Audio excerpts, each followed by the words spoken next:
Here at the Caesars Palace Poker Room, the operative word is anticipation, as 8 of the premier card players in the world are set to face off with the national title and $500,000 on the line. This round is all about history as Huckleberry re-encounters Robin Hood. He played heads up one time and then he quit me. He was like, you're the best I've seen. There's no substitute for having the best hand, and it doesn't matter who you are as a player. And the writer is reintroduced to an old nemesis. I played Jim in the 2000 World Series of Poker, where I actually won the event. He was the only player I didn't knock out at the final table. I'm not saying I'm a bad player. You know, I've been playing since I was 9, so I'm going to play as hard as I can. 2 go to the semifinals, 2 go home.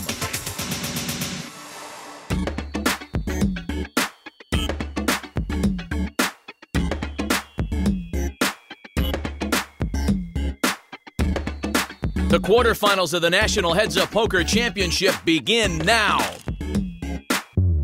You think you're taking my money, you better watch your step. Now when I come to play, you can't be sure that I don't mess around. Now if you still think that you got the luck, come on, bring it on, heads up. If you think you can beat me one-on-one, come on, bring it on, heads up. At the home of champions Caesars Palace, Las Vegas, it's the 2006 National Heads Up Poker Championship presented by Outback Steakhouse. Hi, everybody. Matt Vasgersian alongside Gabe Kaplan. 2 tables in play in the quarterfinals. Single elimination, heads up. Clubs and spades brackets currently underway. We join action at our featured table where last year's runner-up Chris Ferguson faces Jim McManus. And Jim McManus has been very chatty in all his matches, but Chris Ferguson is the silent one. There he is. Jim's talking already. Let's see how Chris responds to all Jim's chatter. And McManus is talking about how lucky he was against Mike Sexton in the second round of the tournament. A 7-5 for McManus here. Each player, by the way, starts with $160,000 in chips. He's going to call. It cost him $800 to call, and he does. And a 10-6 for Ferguson. He checks. He lets it go. Flop, 5 queen deuce, a pair of 5s for Jim McManus. A check by Ferguson. And correctly, Jim McManus is going to bet here. He bets 3,200. Get used to this look, Jim. This is what you're going to see every time you bet against Chris. He's going to take a little time. Yeah. And he folds his hand, so Jim McManus takes down a pot. And he's happy about it. Hey, I beat Chris Ferguson a pot. I had 5s, Chris. Take a look at him. Jim gives himself a round of applause. Let that be a lesson to you.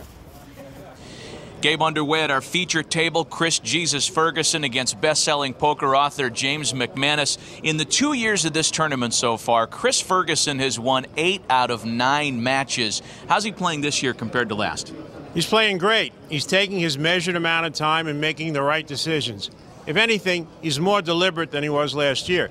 James McManus is also a very deliberate player. He's had 3 of the longest matches so far in the tournament.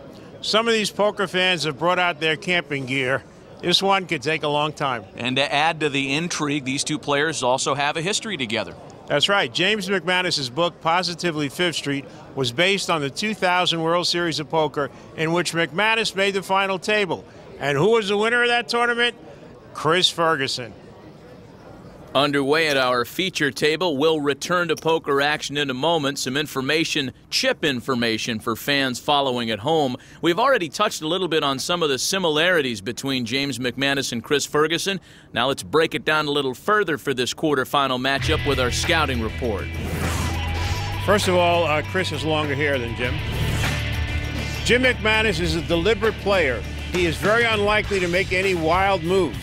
Chris Ferguson is also a deliberate player, but he is a mathematical genius. He has a computer science degree from UCLA, and that enters into the way he plays. A lot of people don't realize that about Chris Ferguson.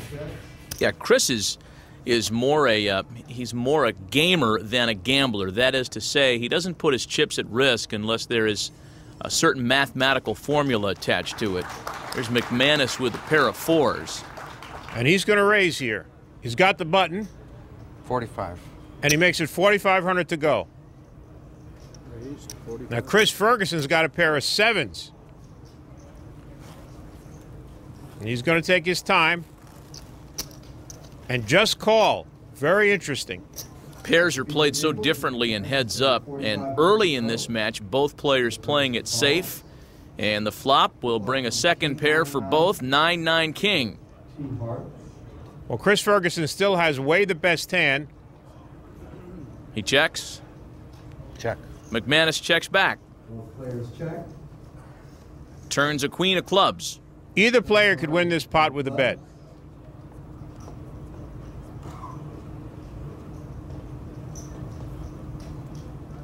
Ferguson checks. And it looks like James McManus is going to take a shot. Very good play. He bets 8,000.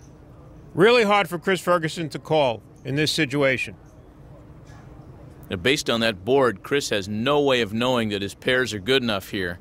When both players have small pairs and high cards come on the flop, the aggressive player will always win the hand. Ferguson folds, and McManus takes down a pot. Jim McManus and Chris Ferguson meeting here in the quarterfinals no doubt brings back memories of another time they met on a big stage. Yeah, I played a lot against Jim McManus about 5 years ago at the World Series. And by the way, when I was going into that final table, he was one of the players I was really watching. Chris Ferguson, the guy who won the year I wrote my book. He's got the game theory of heads up, no limit, hold him down better than anybody. Positively Fifth Street is a fascinating book. I really think he gets into the mind of what it is to be an unknown poker player playing in these big events.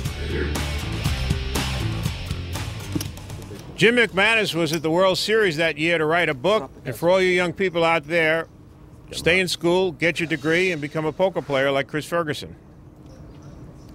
Via the Outback Pocket Cam, we see Ferguson with suited at 8 tray. He raises to 8,000.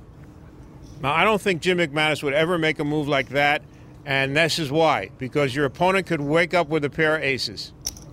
He raises up to He 23,000. raised from the big line 15,000 more. There's no way Chris is going to call here.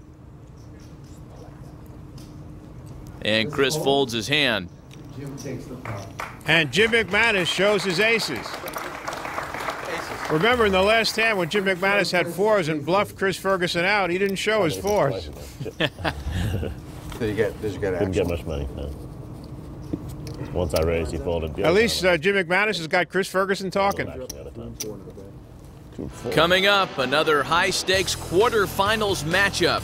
1996 main event champion Huck Seed takes on the affable but always dangerous Barry Greenstein as the National Heads Up Poker Championship continues from Caesars right after this.